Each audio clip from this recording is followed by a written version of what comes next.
բան ճշտեմ, դուք որ ասում եք Հայաստանում չկա մի ընտանիք, որից հեծը գողություն առաջ չլինի, հոսանքի հավելագրումների տեսքով, վստահ հայտարարում եմ, որ մեր ընտանիքից եւ մեր համեստ բնակարանից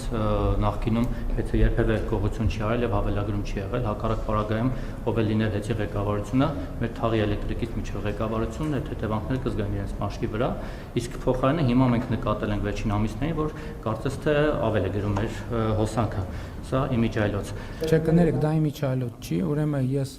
ձեր հայտարարությունը շատ պատասխանատու հայտարարություն է եւ ես կարծում եմ, որ եւ հեծը եւ իրավապահ մարմինները եւ վերահսկողություն իրականացնող մարմինները պետքա ձեր կոնկրետ հարցին պատասխան տան եւ հանրությունը հրապարակային կառավարության շենքում արված այս հայտարարությանը պետքա արձագանք ստանա։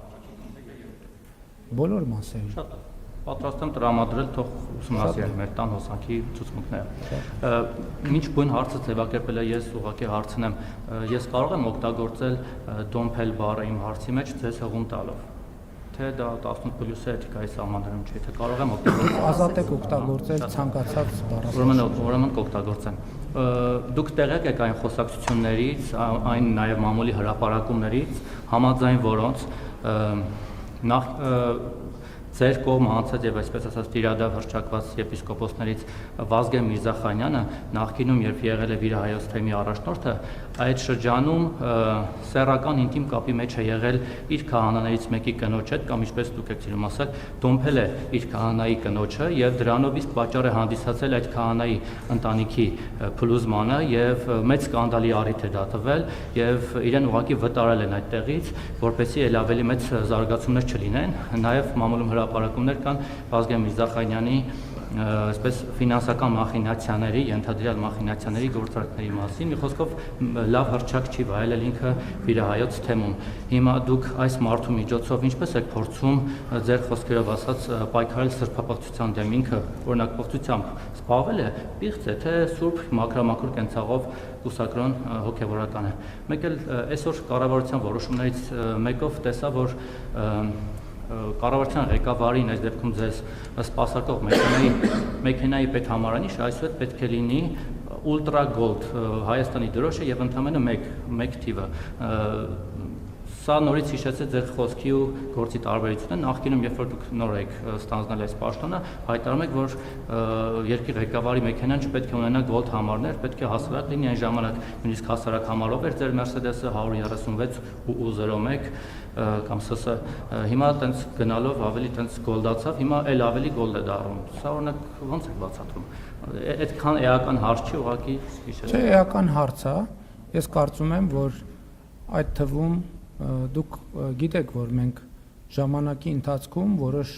մոտեցումներ այո վերանայել ենք եւ վերանայել ենք այն տրամաբանությամբ եւ մենք նաեւ այդ թեմաներով խոսակցություն ենք ունեցել, որ մենք այնուամենայնիվ պետական որոշակի ատրիբուտներ կա, որ մենք պարտավոր ենք պահել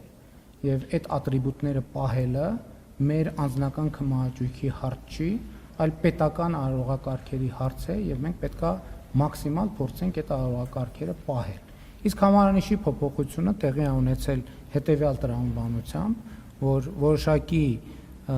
ինդիկացիա է եղել, որ գործող համարանիշի վրա գրվող հայերեն ՍՍ տառը այդպես արձանագրվել է որպես Սերժ Սարգսյանի անվանատառեր եւ ոչ թե կոնկրետ անձի հետ կապված, եւ մենք կարծում ենք, որ պետական այդ համարանիշը չպետքա որևէ մեկի անվանատառ կրի, այսինքն հիմա ես էլ չպետք է գրեմ NP001 եւ դե դա չէ, գիտեք, դա իր անձնական ընտրության հարց է, այս դեպքում պետական ընտրության հարց է եւ պետական ընտրությունը կարծում եմ արվել է հենց այդ տրամաբանությամբ եւ արվել է էլի իմ նշած տրամաբանությամբ, որպեսզի արարողակարգային նրբությունները ճշգրտորեն պահպանվեն։ Եվ մենք կարծում ենք, որ այո, այնուամենայնիվ ինչքան էլ մենք ոչ ֆորմալ մոտեցումների կողմնակից լինենք, այդ ոչ ֆորմալ մոտեցումները չեն նշանակում պետական արարողակարգային տրամաբանությունները զրոյացնել եւ մենք կարծում ենք, որ պետք է զուգահեռ լինեն այդ երկուսը, այն էլ լինի, ես շատ դեպքերում ոչ ֆորմալ եմ մոտենում հարցերին, ոչ ֆորմալ միջոցառումների շատ եմ մասնակցում, ոչ ֆորմալ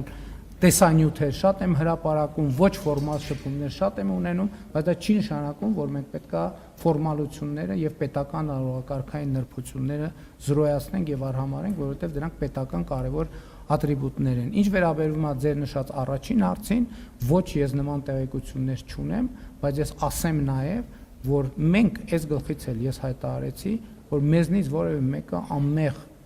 կամ սուրբ ձևանալու բան չունի, մտադրություն եւ կանխավարկած չունի։ Ընդհակառակը բարենորոգման հայտարարության մեջ արձանագրված է մեր մեղավորությունը եւ պատասխանատվությունը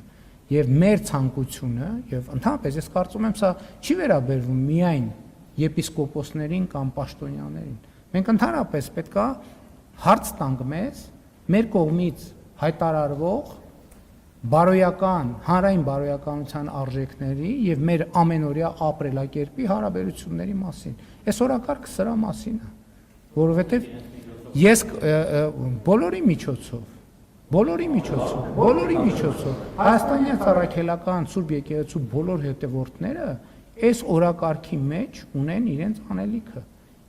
Եվ մենք չենք պատրաստվում հավատաքննության ենթարկել։ Հիմա պատկերացնում եք, այն օրը մենք երթ ենք հայտարարել կամ պատարակ ենք հրավիրում, հիմա մենք մարդկանց հավատաքննության պետք է ենթարկենք։ Դրա համար կա այդ թվում կարգ։